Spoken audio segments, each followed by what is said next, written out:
Anger in America is on the rise. Their lives forever changed when rage took aim on a Texas interstate. They said, your husband has been shot, died at the hospital. And nobody's identified the suspect at all. Walmart can pull this off. It was 9 o'clock at night. She wanted cake for 120 people the next morning. With fresh red roses. I just think you could have made it happen if you wanted to. That's the worst attempt at an apology I've ever heard.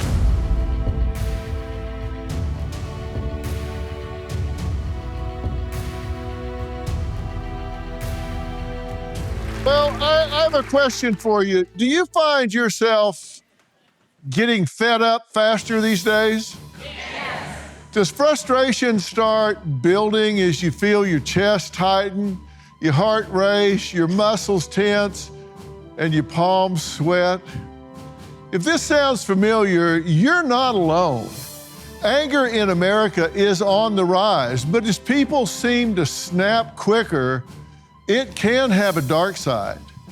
Tonight, we're going to talk about compelling stories of anger that have actually led to death threats, CPS threats, and losing jobs. Take a look. I don't know who the you think you are, but I'm the wrong mother. I'm the wrong mother.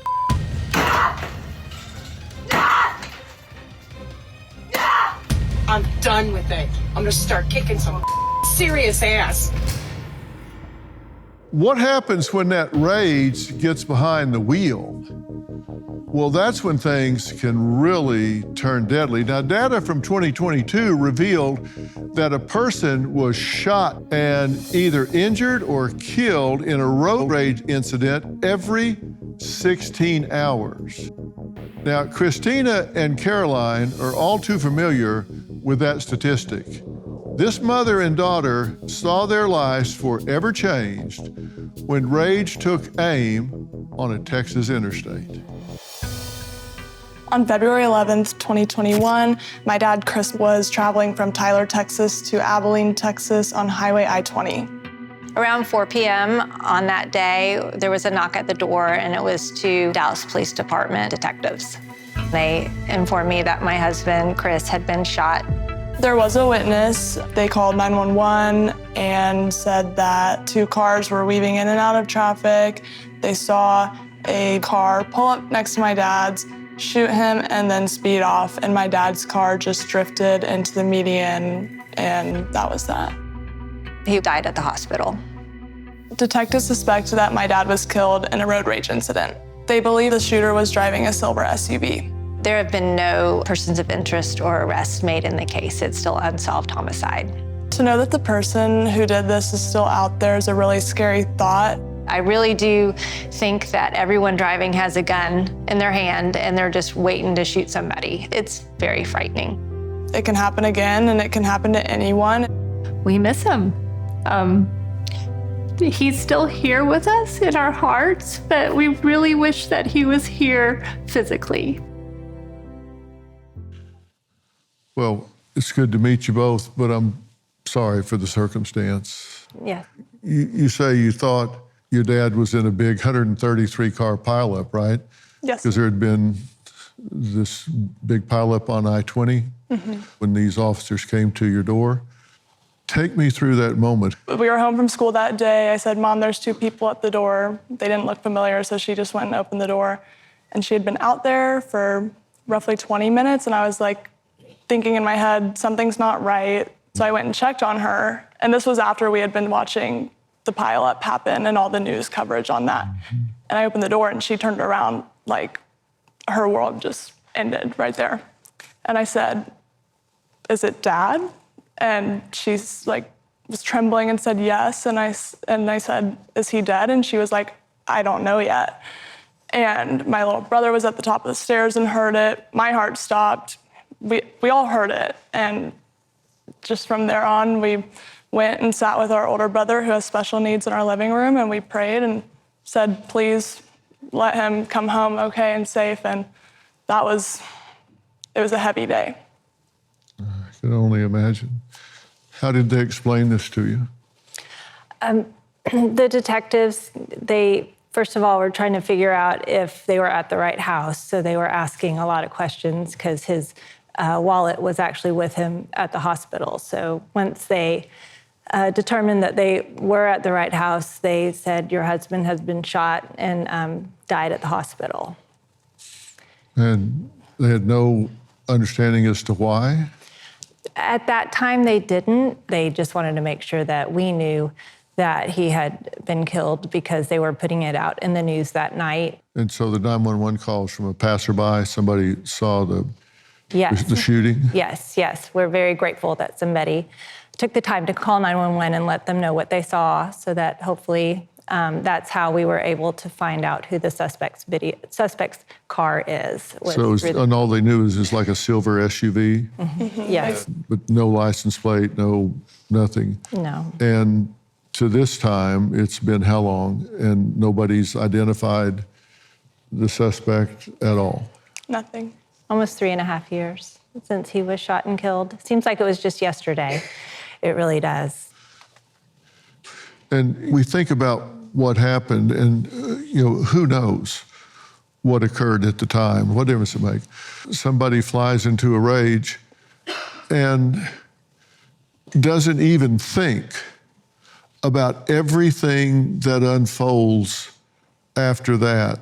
How many lives are impacted? How much is taken away in that flash of a moment because somebody chooses to lose their temper and blow up in that time and not even think about what's going on, that somebody has to live with that, spouses and children and parents and other loved ones every day for the rest of their lives, because there'll never be another moment, another day with this person was so important in your lives.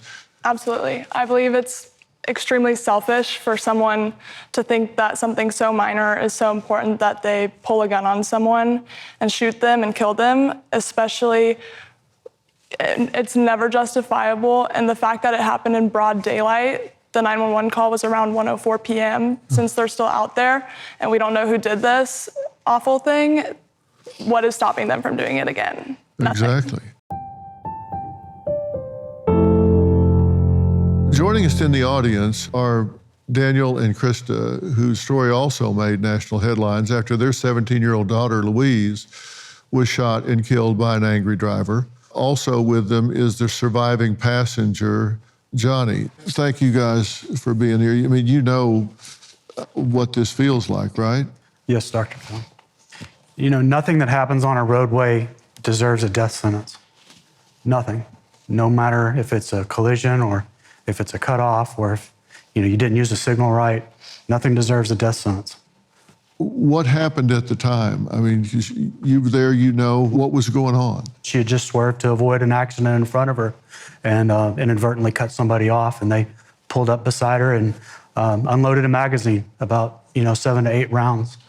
And one bullet had struck her in the heart. And even as she was bleeding out, she was able to pull her car over safely and save Johnny's life and other people out on the road that night. At the time, I'm sure somebody felt offended, in some way disrespected, whatever words you want to put with it. But if you think about all of this now, I wonder if they had it to do over again, what they would think. Are they that angry? Are they psychopaths? Do they not realize what's happening? Do they intend to kill somebody? Are they just in a blind rage at the time? And that's what we have to ask ourselves about what's going on. It's just so senseless. And Daniel's letter to Louise's killer said, "To my daughter's killer, you're a coward. But unlike how you've taken Louise's life, we have taken yours. You will have to live the rest of your life having to wonder who might turn you in. Please help get this animal off your streets. Imagine this car riddled with bullet holes, seeing news segments with your child covered with a sheet laying on the roadway. Imagine your daughter on the side of the freeway taking her last breaths. Those are the images that play through my mind every night as I try to sleep. And the image I see every time I close my eyes or visit her grave.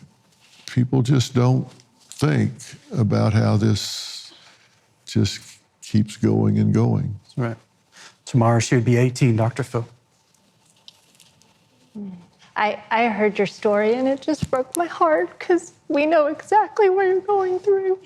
I'm so sorry that it happened to y'all. I wish that our story could have maybe stopped that person from doing that. So I'm so sorry for your loss. Thank you. It's definitely unimaginable. You don't think it's ever going to happen to you. You see it on the news and you think it's going to stay there. Mm-hmm. And then it happens to you and it just feels very unreal every day. I still wake up and I think, is this our life right now? Is she really gone? I feel your pain. I feel your pain in a different way, obviously, because it wasn't my child. But our lives will never be the same. Yeah. There will always be a void.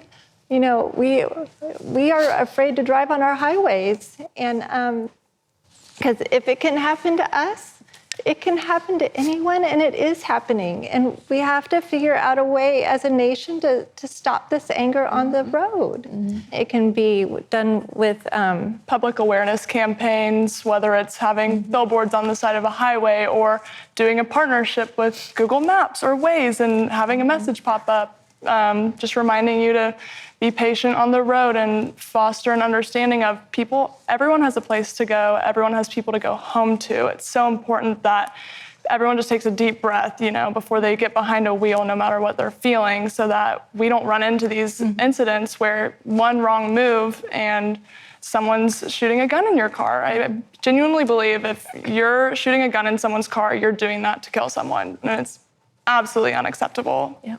And horrible. And I also saw your story right when it happened, and it just touched me so much because I was right around Luisa's age when it happened to my dad, and I can just only imagine the wonderful life she had coming her way. And it's unfortunate that this had to happen, but I'm glad y'all are here and able to share your story too. Thank you. Well, I hope this gives everybody pause. But I thank both of you for sharing this story. Coming up, we're going to talk to a small business owner who got death threats for just standing up to an unruly customer. Poor sleep impacts productivity, focus, and energy, making it difficult to tackle daily tasks effectively. Tossing and turning through the night leaves many feeling drained and unmotivated. Beam's Dream Powder offers a solution. This science-backed healthy nighttime blend is clinically shown to improve sleep, helping users fall asleep faster, stay asleep longer, and wake up refreshed without grogginess. Dream combines powerful all-natural ingredients like reishi, magnesium, L-theanine, apigenin, and melatonin, creating a blend designed for consistent, restful nights. It has become an essential part of nightly routines for those seeking better sleep. The ultimate sleep refresh for the new year. Try Beam's best-selling Dream Powder and get up to 40% off for a limited time when you go to shopbeam.com/Dr. Phil and use code Dr. Phil at checkout. That's shopbeam.com/Dr. Phil and use code Dr. Phil for up to 40% off. Struggling with foot, knee, or back pain? G-Defy shoes can change your life. G-Defy shoes are FTC approved to relieve pain caused by weight-bearing activities like walking, running, or prolonged standing. G-Defy absorbs harmful shock and returns energy to each step. This means better body alignment and improved biomechanics. Translation? Freedom to do what you love pain-free. G-Defy shoes have your back. Literally. They're a game changer for seniors and veterans who deserve comfort and support. Here's the deal. You can try G-Defy risk-free with a 60-day trial. And right now, listeners of this podcast get an exclusive offer, 50% off orders of $120 or more. Just text Dr. Phil to 91888. That's right. Half off shoes designed to improve your quality of life. So take control of your life. Text Dr. Phil to 91888 or visit gdefy.com today. It's time to feel good again because you deserve it. We're talking about how anger in America is on the rise. Now, Cassie owns a bakery and says she's constantly dealing with demanding customers, one of which she recently actually caught on tape. I'm just trying to explain to you, I cannot fix this for you. I can't help you. It's just, I can't do it in that amount of time. You realize that I am the one with the money, right? And you're not. Ma'am, that was incredibly rude, but I need a cake for 120 for tomorrow. I need to have this done. it's not gonna happen with me, but there are other bakers around the city that can help. It's Walmart could pull this off, but they're not. Did you, I'm sorry, I'm so sorry. Did you say bitch? I did. Okay, you know what? The only bitch is you because you've sat here and basically made fun of the fact that everybody else on the planet doesn't have any money but you. I'm the wrong mother. I'm the wrong mother. And it's past 9 o'clock at night. I've got to do. Do you understand me? And it's not to make a cake for you. It's not to make a cake for you. Do you understand to lose this number? That was crazy. She's crazy.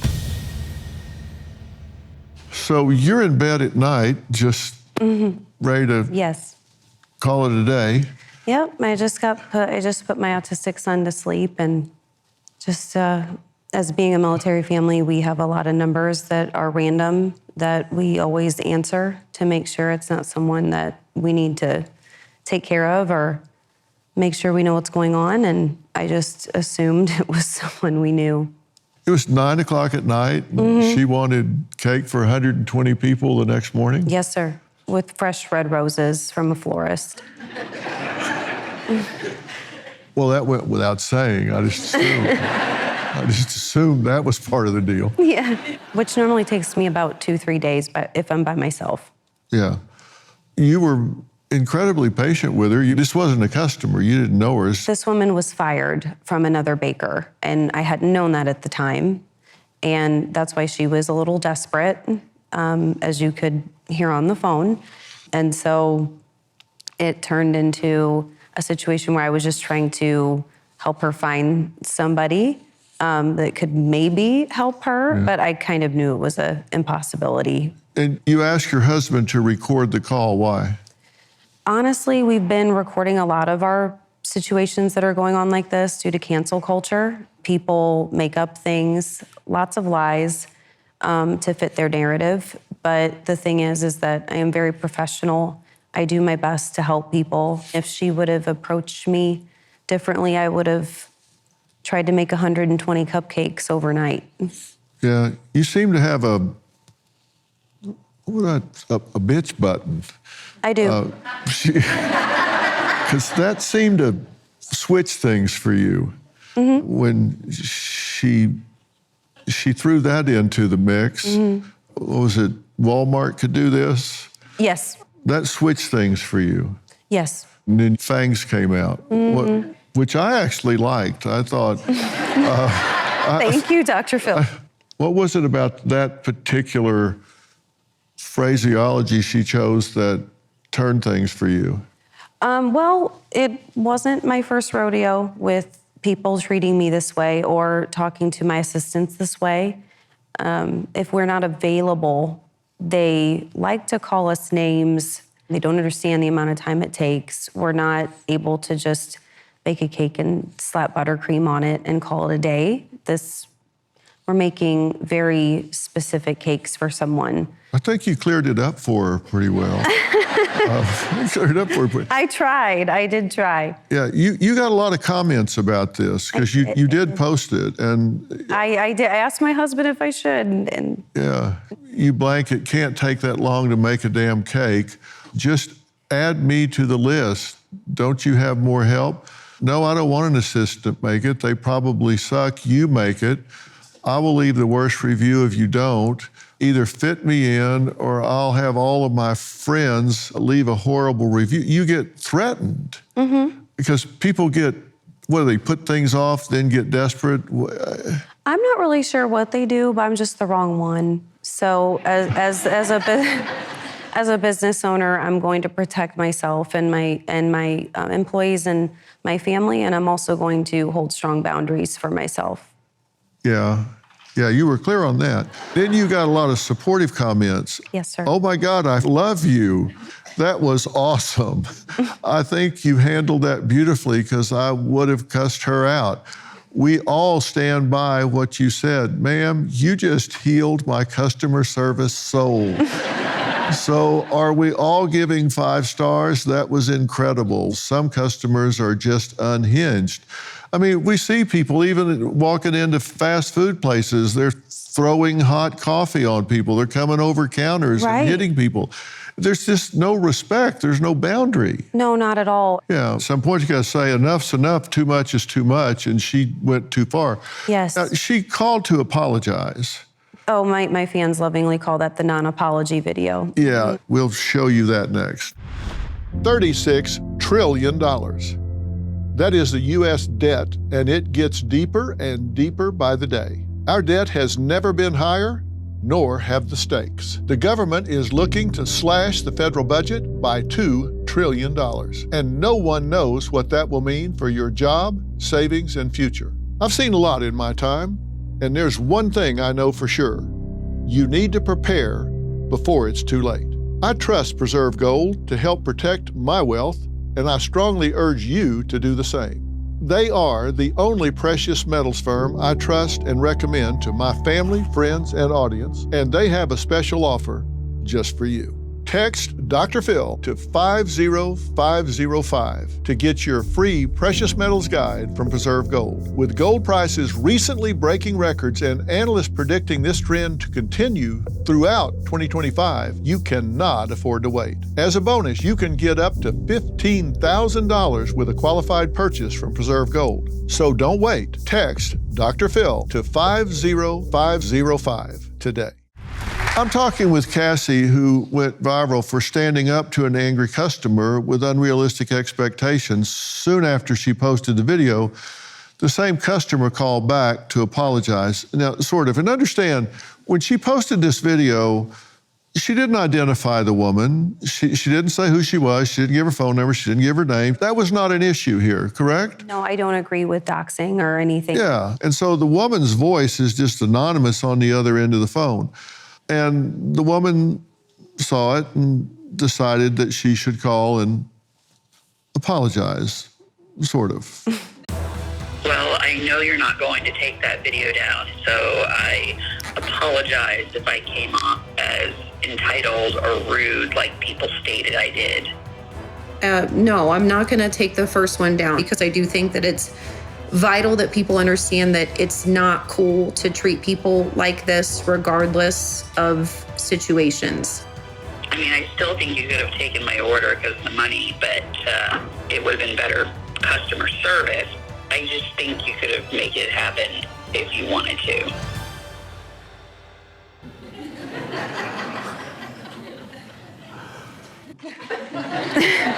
That's the worst attempt at an apology I've ever heard. Not, I own this, I did something I shouldn't have done. There was zero. And then she says she still could have taken my order. Yeah. She still could have gotten out of bed and whipped up a cake for 120 people. Yep, like it was nothing. And I'm not from Fantasia. I can't do that. I don't have anything to help me. And then did she hang up? She did hang up on me, yes. That was probably the smartest thing she's done since she met. Because I thought this was going off the rails again. It was, yes. I just said that we were not a good fit for each other, and I hope we both understand that. And she said, no, I understand you're not a good fit for me, and hung up on me. Yeah. And that was true. You're right. Absolutely, that would not be good. No. Now, you said you've had rocks thrown at the door because you were unavailable? Yes. You've had to have the cops come? Yes. Are these like brides or something? No, I've never really had an unruly bride, to be honest with you. And this was the nicest, I guess they call them Karens. This was the nicest one that we've had, the one that we were showing. So if that tells you anything, yeah, nicest one. Well, yeah, that tells me a lot. So when this happens and people get this upset, do you try to make them happy, but when you just can't, right? I mean, it's like... Right, no, I mean, I explain, and as calmly as I can, as professionally as I can, that I cannot help you because we are booked 2 to 3 months in advance, and I have that everywhere. I make sure everybody knows that. There's no mistaking that. I'm not hiding it. So they know to book with us in advance, but some people, they just want what they want, right when they want it. Really, you do teach people how to treat you. And yes, and you have to do that. You have to stand up for yourself. And I want to make sure that people just know that you attract more flies with honey. If you treat people with kindness, you probably will get a little bit further. And I would have been happy to help that customer as much as I could, even if I did stay up all night, which I have done before. Yeah, well, thank you for telling your story. Did you bring me a cupcake? I didn't, but I should have. Damn it. Damn it. I'll send you one. Yeah, sure, in 3 months. I'll send you cake pops. We're just not a good fit. You bring me a cupcake or you don't. All right, thank you. Thank you, Dr. Phil. A school bus driver in Ohio can relate to Cassie getting fed up. She's been driving students for 15 years and says she's usually calm as a cucumber, but when the teens continue to not follow her rules, well, she just snapped. I didn't do anything. I can freaking smell it. I didn't do anything. I didn't spray anything. I'm sick of you. I'm sick of all of this. I'm done with it. I'm gonna start kicking some serious ass.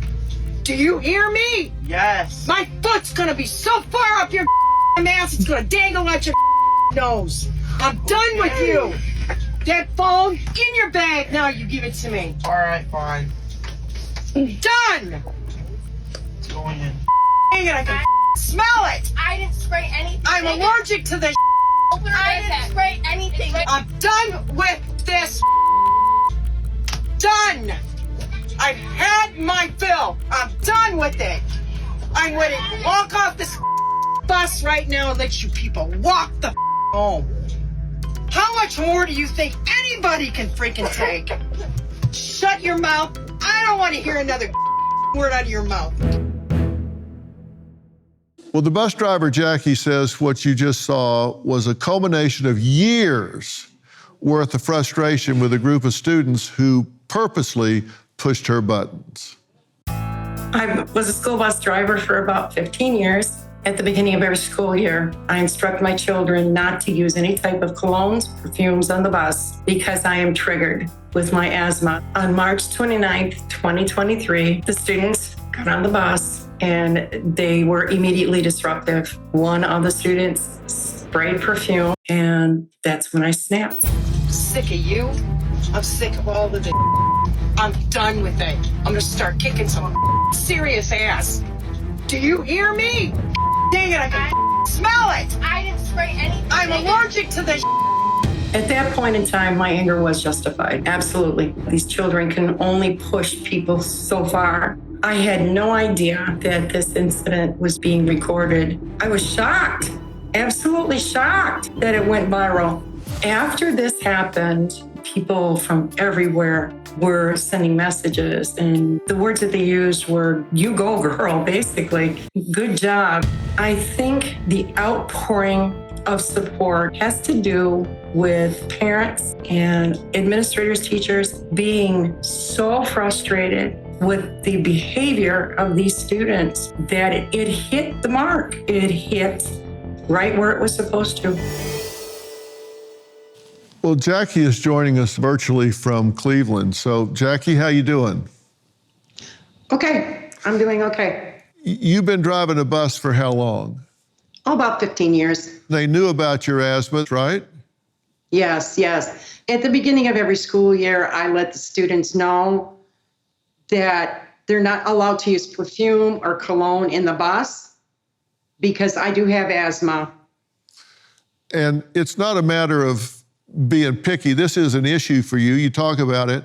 And this was something where they actually started spraying it around in the bus, right? Yes. This was a spontaneous act by one of the students. It was just there. She just sprayed it and didn't think of the consequences. Yeah. So I noticed whenever you got a little upset that the students were still disrespectful. Oh, absolutely. Absolutely. I tried to wake them up and make them realize that this is not something that you can do. And yet it went right over their head. Did anybody apologize? Did anybody feel bad about it at all? I mean, because I listened to the tone of the voice. I listened back over like 5 or 6 times. And it was interesting to me that they were totally unfazed, just blowing it off. Like, yeah, fine, yeah. Was that how you read it at the time? Oh, sure, yes. Yes, because this isn't the first time I've had to discipline these students. And it has always been the same reaction, right over their head. Well, you say you actually got a lot of support for standing your ground. Oh, huge. The support that I received was humbling. It was incredible. So many people saying the same thing. We are frustrated. And somebody needed to stand up and say something. Yeah, somebody started a GoFundMe for you, and they've raised like how much money? $127,000. Really? Yes. Thank you. What do you think about that? It was a shock. I knew nothing about this. I knew nothing about the GoFundMe, nothing. And when the TV interviews started coming in, they were telling me that people were donating, and it just kept going higher and higher. I was stunned. Are you still driving a bus? No, I'm retired. Okay. There's a local clothing store that's making a T-shirt, and they're donating $5 of every T-shirt. And it's generated $60,000 in donations, right? Yes. Yeah. My foot's gonna be so far up your it's gonna dangle from your nose. What exactly inspired that comment? It was sheer frustration. And I tried to give them a visual to understand this is not how you behave on the bus. Just made that up on the spot, did you? On the spot, yes. Yes, I did. Yeah, I know some people in Hollywood that would love you to write for them. You may not stay retired, who knows? Listen, I'm sorry that you've had the frustration, and hopefully you're enjoying your retirement. Thank you. Thank you so much. All right, coming up, a woman who has an intense urge to yell, throw and break things ever since her daughter was born. We'll talk to her next. Well, Jennifer says she currently struggles with mom rage and recently posted a video online of a coping mechanism she found to be extremely helpful.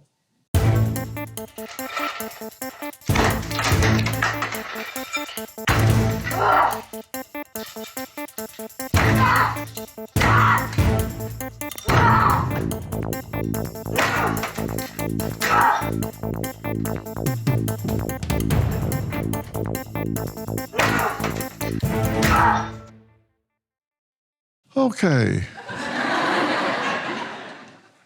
When we shook hands, your hand was very cold. I was wondering if anybody here had frustrated you. No, no one here. Okay. All right. Who suggested this to you? I actually saw a TikTok of a woman doing it. She was throwing ice in her bathtub and said that her therapist recommended it as a way to release her anger. And I had been struggling with this feeling of destructiveness when I got angry, and I thought I would try it, and it would be a good release for me.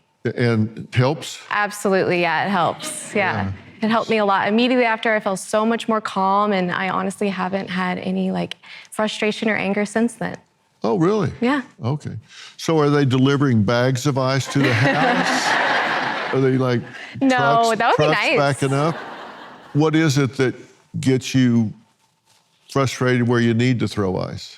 Well, motherhood is a really overwhelming job, and it can be a big responsibility, and kids will push your buttons, especially little ones. My daughter is a toddler, so she's going through her terrible twos right now, and there's situations that feel out of my control and get me just overwhelmed, overstimulated, and just frustrated not being able to control the child and control the situation. And so I find myself in situations of overwhelm, wanting to yell and throw things. And I always felt so extremely ashamed and guilty afterwards, because that's not who I want to be for my daughter.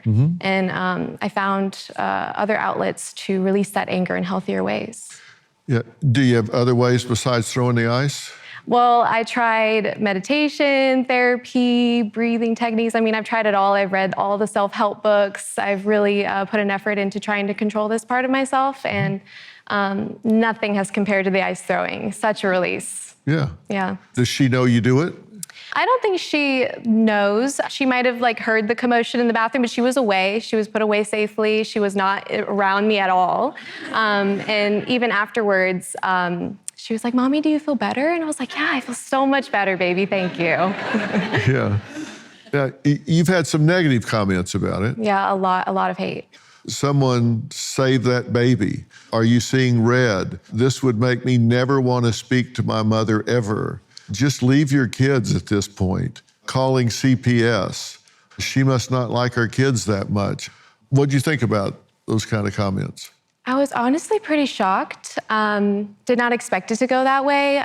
It's disappointing to see how many people don't understand this type of anger and what can come with the job of parenting and the type of emotions that it can bring out of you. It was just disappointing to see that people took it in such a wrong way and took it far enough to even say that I would even harm my child or be a danger to my child. It's disappointing.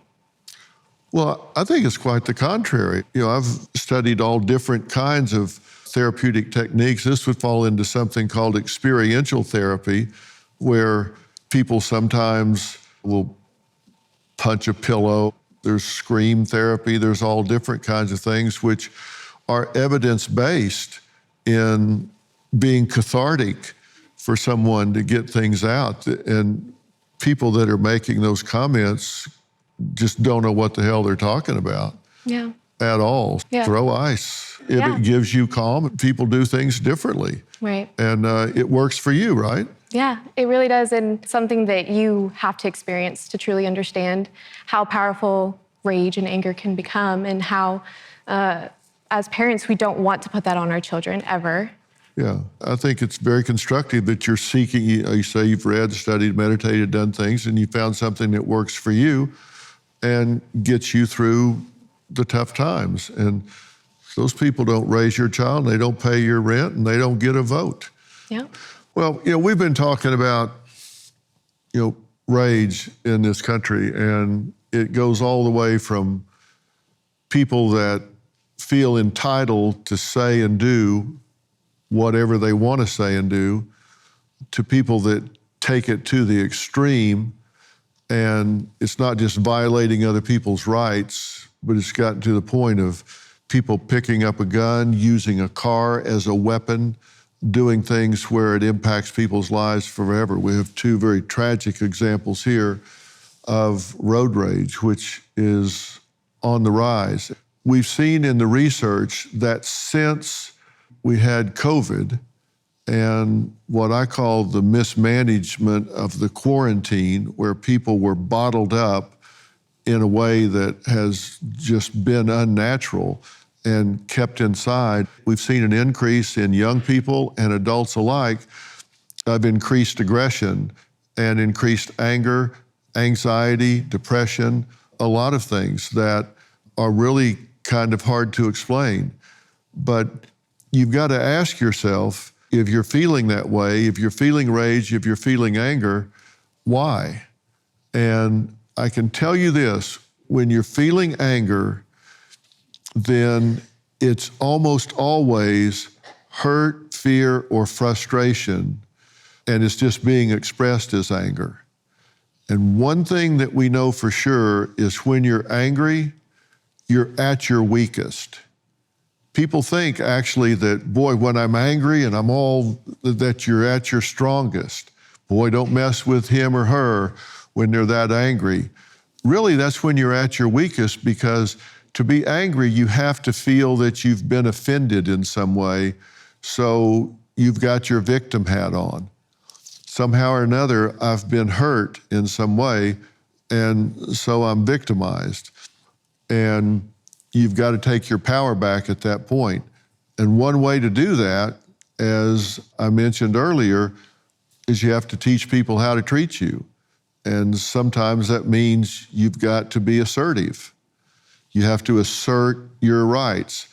And there's a difference between assertion and aggression. Assertion is when you protect your rights, but it's not at someone else's expense.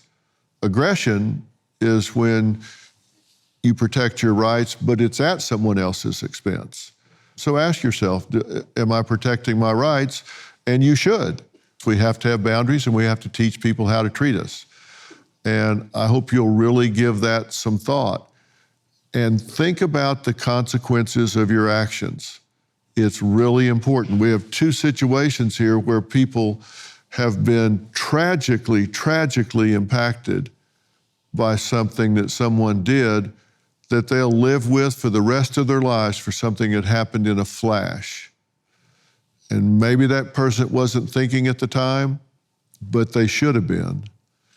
And you don't want to do something that has lasting effects in the flash of a moment. You know, as I said, we see people coming across counters in fast food restaurants because somebody got an order wrong.